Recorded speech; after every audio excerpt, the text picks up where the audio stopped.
Halo, kembali lagi dengan Folder Bisnis. Merasa terpuruk karena gagal berbisnis adalah hal yang wajar. Dalam hidup, tidak semuanya bisa berjalan dengan mulus sesuai dengan yang kita harapkan.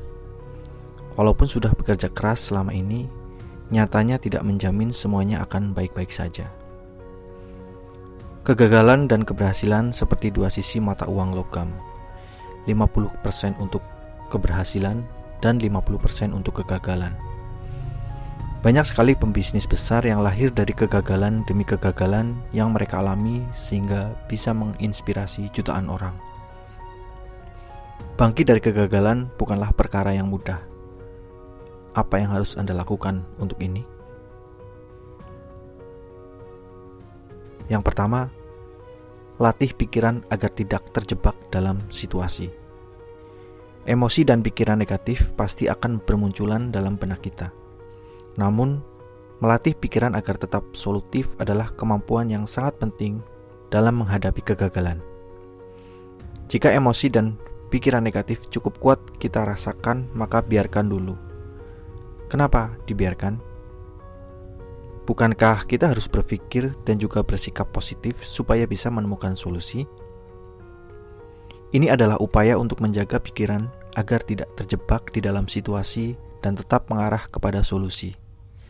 Alih-alih langsung berpikir positif dan menekan emosi, lebih baik Anda mencari cara untuk melepaskan emosi untuk mental yang lebih tenang. Dengan begitu, Anda bisa berpikir lebih jernih dan punya energi untuk mengarahkan diri pada solusi. Anda juga bisa melatih diri agar tetap tenang. Ibaratnya dalam situasi kemacetan di lalu lintas. Dibanding memencet klakson terus-menerus, lebih baik memutar musik yang menenangkan, bukan? Karena tingkat stres yang terlalu tinggi akan menghambat Anda untuk melihat situasi dan solusi secara lebih jernih. Apalagi jika yang dihadapi adalah kegagalan usaha, yang bisa jadi melibatkan nominal yang tidak sedikit serta aset berharga lainnya. Yang kedua, miliki mindset kegagalan sebagai dalam tanda kutip uang sekolah. Mungkin banyak dari kita mengumpulkan uang 10 juta untuk modal usaha butuh waktu berbulan-bulan bahkan bertahun-tahun. Sehingga saat harus kehilangan uang tersebut tentu sangat berat rasanya. Tapi kita tidak bisa memungkiri kalau banyak sekali orang sukses yang awalnya gagal, namun pada akhirnya bisa melewati proses tersebut. Sedangkan orang yang benar-benar gagal memilih menyerah saat menghadapi kegagalan. Kira-kira menurut Anda mengapa mereka memilih sikap yang berbeda? Kegagalan itu dianggap sebagai proses, seperti halnya Anda sekolah di sistem pendidikan formal. Selama Anda bersekolah, sadar tidak kalau biaya yang dikeluarkan bisa sampai dengan ratusan juta? Mungkin Anda tidak merasakan karena dibayarkan orang tua. Tapi nyatanya, bukan hanya uang sekolah yang dibayarkan, tapi juga uang seragam, perlengkapan sekolah, uang bensin, dan lainnya yang jumlahnya tidak sedikit. Apakah karena mengeluarkan uang tersebut, akhirnya sekarang kita menyebut bahwa orang tua kita bangkrut? Kan tidak demikian. Nah, begitu juga dengan uang sekolah dalam tanda kutip untuk berbisnis. Di sisi lain, jika Anda sudah membayar uang sekolah tersebut, maka akan sangat disayangkan ketika Anda memilih untuk mundur dan tidak mendapatkan apa-apa. Yang ketiga, temukan faktor-faktor penyebab kegagalan bisnis. Melatih pikiran agar tetap solutif adalah wajib bagi pengusaha. Melatih pikiran agar tetap solutif adalah wajib bagi pengusaha. Mulailah melihat kegagalan dari berbagai sisi dan perspektif yang berbeda. Coba amati, pelajari apa yang bisa Anda ambil dari berbagai kejadian yang Anda alami. Dengan begitu, mental entrepreneur Anda akan semakin terasah. Jika pikiran dan emosi sudah lebih tenang, kini saatnya mencari faktor-faktor penyebab kegagalan dan melakukan evaluasi. Sikap mental yang tenang ini sangat diperlukan supaya Anda bisa lebih mudah menemukan letak masalahnya. Secara umum, permasalahan bisa terbagi dalam beberapa kategori utama, yakni orangnya dan juga bisnisnya. Orang yang dimaksud di sini adalah diri Anda sendiri. Sebab banyak juga pengusaha pemula yang hanya sekedar ikut-ikutan dalam menjalankan bisnisnya dan tidak memiliki mental sebagai pengusaha. Sehingga saat mengalami kegagalan, bukannya bangkit, mereka justru hanya menyalahkan orang lain dan keadaan. Ada banyak hal yang bisa menjadi sumber kegagalan. Di antaranya dari segi produk, keuangan, marketing, dan lain sebagainya. Begitu banyak faktor yang kemungkinan menjadi sebab kegagalan dari bisnis Anda. Setidaknya buatlah daftar masalah yang dialami oleh bisnis Anda dan mulai mencari tahu bagaimana cara untuk memperbaikinya satu persatu. Anda bisa membuat skala prioritas berdasarkan yang paling mudah atau yang paling realistis terlebih dahulu. Jangan lupa untuk berdiskusi dengan teman ataupun rekan seprofesi supaya Anda bisa mengembangkan solusi dengan lebih baik. Yang keempat, pahami potensi diri sendiri. Banyak entrepreneur pemula menyerah saat mengalami kegagalan bisnis.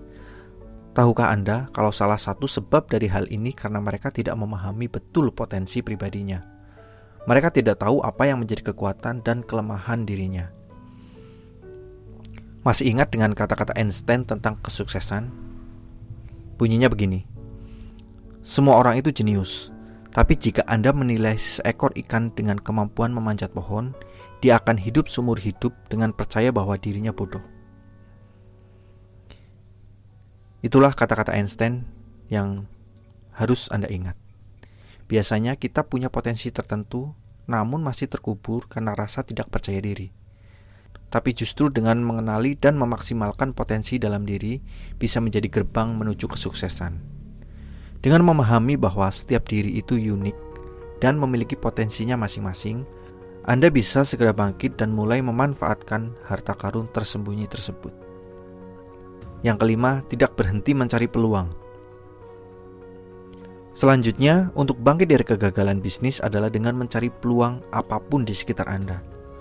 Oleh karena itu, terapkan mindset open-minded agar Anda bisa mendengar dan melihat peluang-peluang yang ada.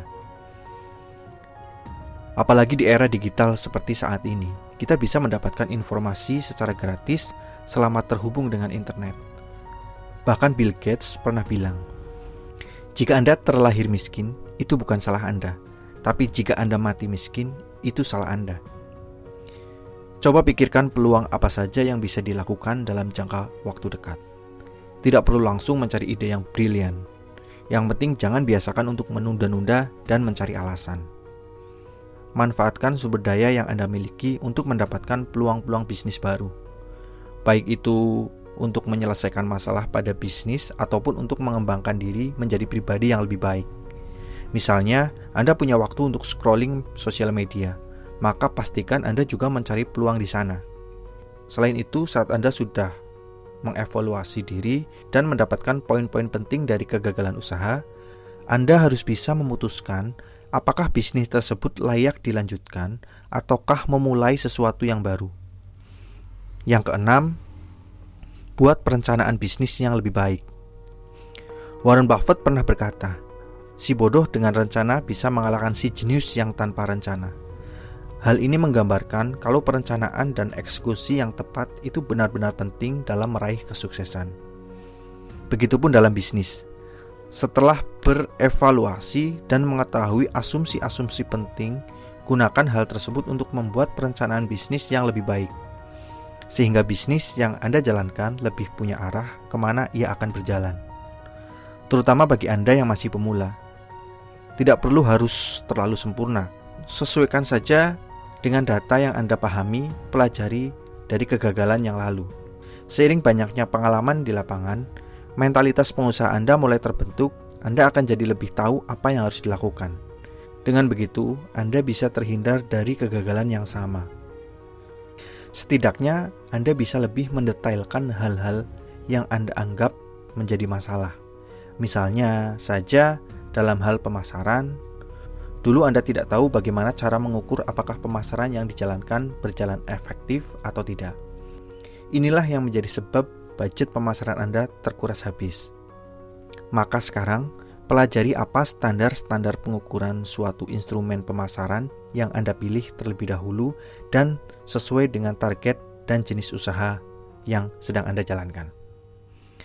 Atau bahkan mungkin Anda tidak begitu paham kepada siapa menjual produk Anda, di mana menjualnya, dan lain sebagainya. Jika hal ini menjadi evaluasi terbesar Anda, maka bisa memulainya dari sini. Atau bahkan mungkin Anda tidak begitu paham kepada siapa menjual produk Anda, di mana menjualnya, dan lain sebagainya. Jika hal ini menjadi evaluasi terbesar Anda, maka Anda bisa memulainya dari sini, dari masalah ini. Jadi buatlah skala prioritas dengan alasannya logis dan realistis. Kesadaran dan pengendalian diri menjadi kunci penting bagi seorang entrepreneur. Mindset progresif juga perlu diadopsi, sehingga Anda tidak terlalu lama terpuruk dalam kegagalan. Dengan begitu, Anda bisa mengukur kembali bisnis dan bisa mencari solusi yang lebih jernih. Semoga dengan beberapa tips ini, Anda semakin yakin bisa segera bangkit dari kegagalan bisnis. Dan selamat berproses. Jangan lupa subscribe, like, dan komen ya. See you in the next video.